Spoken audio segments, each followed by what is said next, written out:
Hey, hello there. Today's Leetcoding challenge question is called count complete tree nodes. So we have a complete binary tree. We want to count the number of nodes inside this complete binary tree. The definition for a complete binary tree is that every level except possibly for the very last level inside this binary tree has to be completely filled with nodes. So if we look at an example here, we have a binary tree with 3 different levels. The very first 2 levels are filled with nodes. The very last level here is missing one of the nodes towards the very right hand side. So if the last level in this complete binary tree is not completely filled, all the nodes has to be as left as possible. So it will look like this. If 5 is the very last node inside this complete binary tree, we are not allowed to have node 6. If 4 is the very last node inside this complete binary tree, we are not allowed to have 5 and 6. If we indeed have node 6, then we must have node 4 and 5. So that's the definition about the complete binary tree. So if we want to count the number of nodes inside this complete binary tree, the simplest way to do so is to just treat it as any regular binary tree, using whatever traversal strategy we can think of, and just count the number of nodes we see in the traverse. And because we visit every node exactly once, the runtime for that simple approach is going to be linear with respect to the number of nodes, because we visit every node once. So that's the simplest way. The problem about that approach is it totally disregards the property of a complete binary tree. The property here, if we just stick with the textual description about the complete binary tree, is that if we can figure out the number of levels inside this complete binary tree, we can do so by traverse using the left hand side left child pointer only, and just see how many times we hop using the left child link until we get a null pointer. Here in this example, we can do 2 jumps, so we have 3 different levels. If we index the level with 0, so we have a 0 level, 1 level, and 2 level. That the 2 level is corresponding to the number of hops we can jump using the left child pointer from the root. So if we can figure out a number of levels, we know that except for the last one, it has to be completely filled. So we can do some really simple mathematics to figure out how many nodes except for the last level are there. So in this case here, it's easy to see it's 2 to the power of 2 subtracted by 1. So it's 4 minus 1, and that's 3. And 2, the power 2 is actually just the index for this the deepest level there. So basically, if we just do a single pass, figure out the depths, we already solved pretty much half of the problem. The only thing remained there is to find out the number of nodes on the very last level. Note that the nodes has to be pushed towards the left as far as possible. So if we can figure out a test to see, do we have the first node in the last level? Do we have the second node on the last level? Do we have the third nodes on the last level? So on and so forth. If we have a function that can do so, the result will be true, true, true, true, true, false, false, false, false. So it's a sorted array, and we basically are looking for the largest number there when this function will still return true. That means we find the last node inside the very last level, and then we can just add that number with the all the nodes from the prior level to be, and the result will be the total number of nodes inside this complete binary tree. So because it's a sorted array, if we can actually have that test, it will be, we can use binary search to do so. And the number of nodes inside the very last level has to be 2 to the power of the depths. So we have this last level is 2, so we have a maximum possibly 4 levels here. And so we're basically searching between 1 and 4 and try to find the largest number where we can still find a path from the root to that node. And the runtime for this binary search is going to be 2 log of n, because the last level, the number of nodes is half of the total, roughly half of the total number of nodes, roughly half of n. So the question then is just how can we efficiently derive such an answer? Do we have the first node? Do we have the second node? Do we have the third node in the very last level? So it's worth to looking at that using a graph here.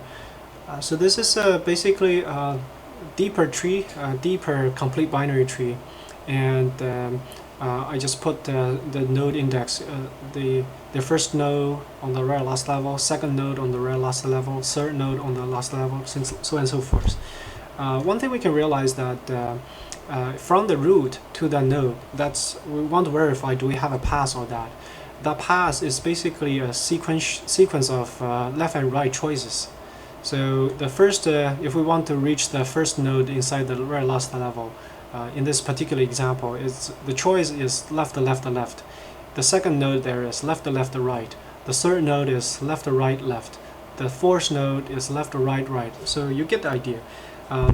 If we convert those left and right into 0 and 1s, the first node is corresponding to a sequence of choice that can be encoded by a binary kind of format, 0, 0, 0. If we convert this 0, 0, 0 binary number into decimal, it's 0. It's exactly 1 less than the first node here. Just gonna pick another one, node 3 here. So the choice sequence of choice we get, we need to make to go from the root to this leaf node is left, right, and left. That binary representation is 0, 1, 0. So convert that from binary to decimal, it will be 2. So it's 1 less than the third node we're looking at. So that's looking from root to node and looking at the choice. On the contrary, it's exactly you know, if we want to go from the node number, you know, to get the actual path, it's basically just the opposite, right? So let's say that we want to verify, do we have 5 nodes in the very last level? All we need to do is to take that 5, subtract it by 1 to get 4, and convert that 4 from decimal number into binary representation. So that's 1, 0, 0. And that's telling us the path, the correct path from root to this node, if it indeed exists, is to choose right, left, and left. So now, basically, this gives us a relationship between the number of nodes on the right-hand side, on the last level, to a path to get to that very last node there. So with this, we can combine this. We can implement the binary search with this. So we pick a pivot number, you know, educated guess about the number of nodes inside the very last level, and just gonna do a decimal number to binary conversion, and that is pretty much telling us the path we can try to traverse from root and try to reach the leaf node. If we can get there, that means we want to do the binary search on the larger half. Otherwise, we do the smaller half. So that's how we can do binary search combined with this, you know, this path that's converted from the number of nodes we are guessing. So that's the solution. Here, the solution will be taking log n multiplied by log n. Log n, the first log n is basically the binary search. The second log n is the for every single time we want to test, do we have that many nodes? We have to do a single pass from root to leaf, which is log n. So that's that. The other kind of a solution is that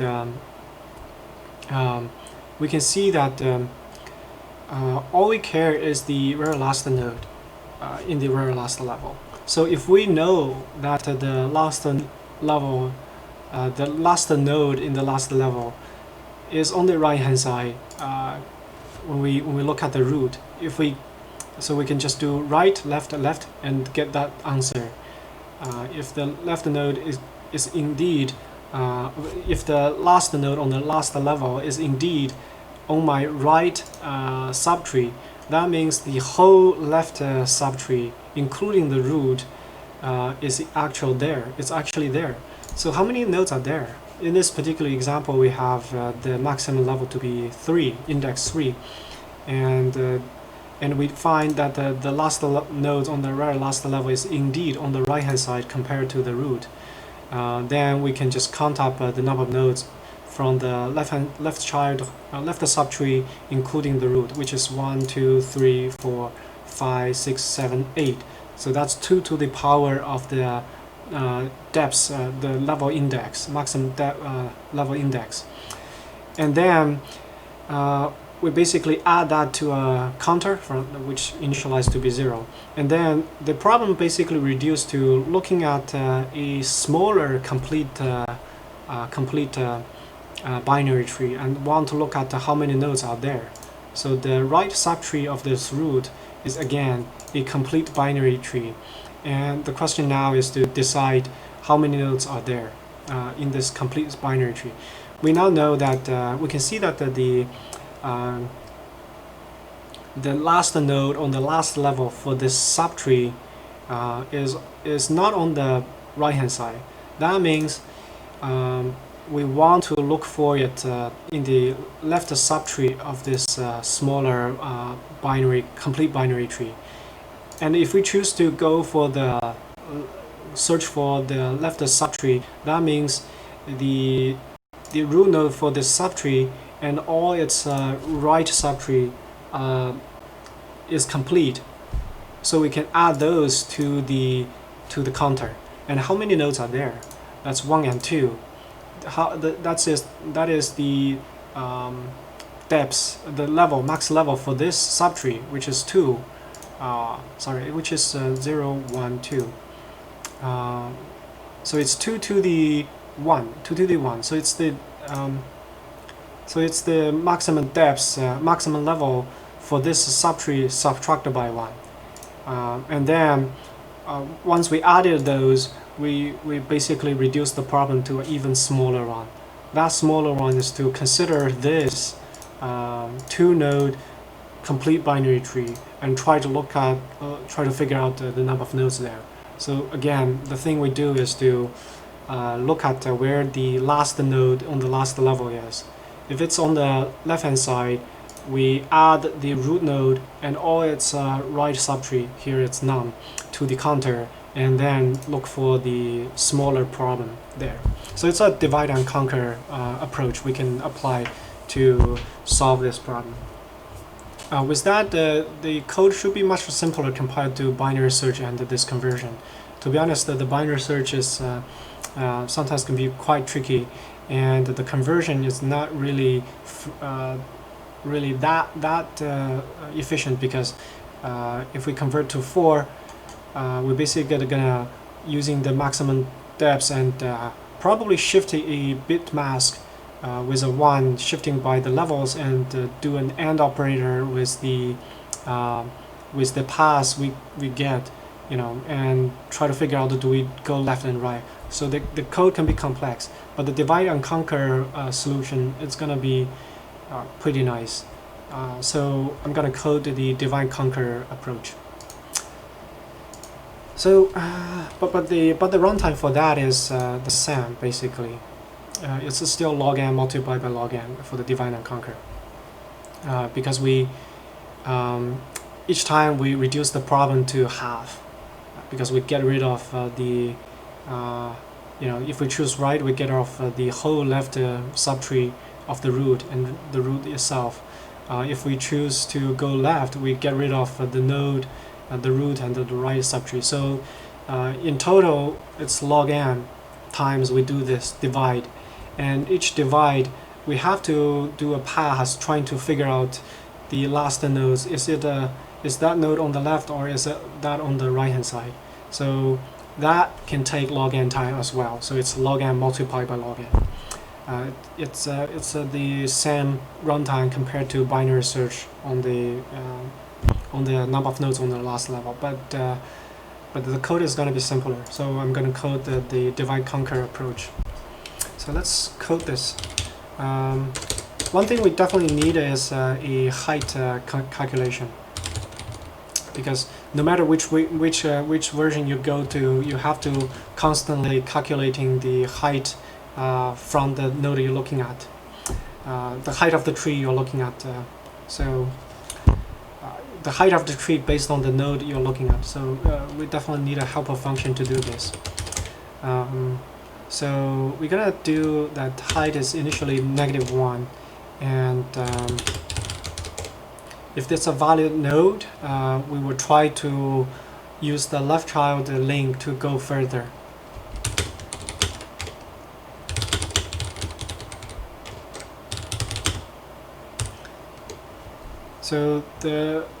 So with this, if we have a single node, just the root node inside the tree, this while loop will run just once, so the h will be bumped to 0, and you can see that through our analysis, the math really works easier if we index the first level to be 0. Then the number of nodes on that level is just basically 2 to the power of that level index. So for that reason, if it's just a root node, we bump the h from -1 to 0, so that makes the math easier. And then we're basically just gonna do this divide and conquer. The node is always gonna be a root node for a complete binary tree. In the very first beginning is the root node for the whole tree. In the second iteration in this while loop, it's going to be either the left child or the right child of the original root. Depends on can we find where we find the last node on the very last level. So the way to find do we have the last node on the in the left subtree or the right subtree is basically calling the height function on the right hand side, right child. If the height of the right subtree is equal to the height of this whole tree subtracted by 1, that means the last node on the last level has to be in the right subtree. So we call this height function on the right child. So that's the height of the right subtree. If it's equal to the whole tree's height subtracted by 1, ignoring the root, that means we want to go right, and we can add all the nodes on the left subtree, including the root, to some kind of counter.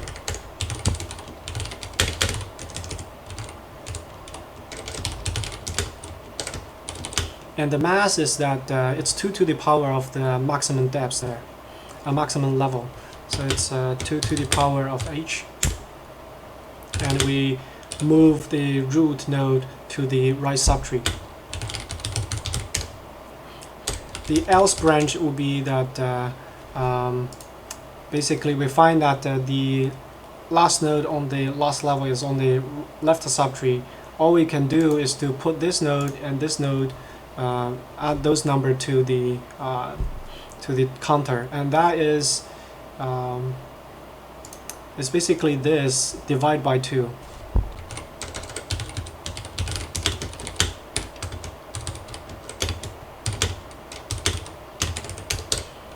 And we go to the left.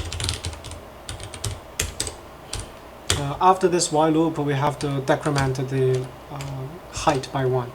And in the end, we just return the number of nodes we added to this counter.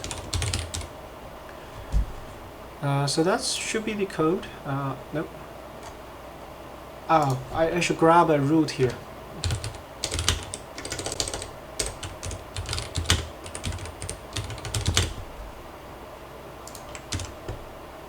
Let me run some tests.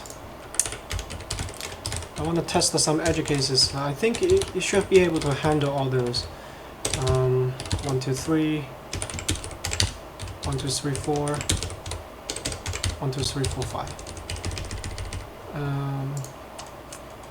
Nope, not working. H is referenced before assignment. Ah, jeez. I should call this height function on the root first to get the actual height. And now it seems alright. So why is it be able to handle the case where we don't have a root? Is that if we don't have a root, h is -1, and this is not going to be wrong at all. And so we return the default number of nodes, which is 0. So that explains this edge case. Then the other edge case is that we have just one node. If we just have one root node, h will be bumped to 0, and number of nodes is 0. So we're gonna test this right. This is a null pointer, so it's gonna be return -1. -1 is compare that to -1. It's true. So we add this 2 to the power of 0 to number of nodes, so that returns 1. So that adds this to 1, and just return that because we will terminate after the root node. So that explains this one as well. Yeah, I was originally thinking that I should handle 0 and no node at all, and just a root node separately, but it seems that the code should be able to handle that very nicely. Yeah, so that's the divide and conquer solution to this question. All right.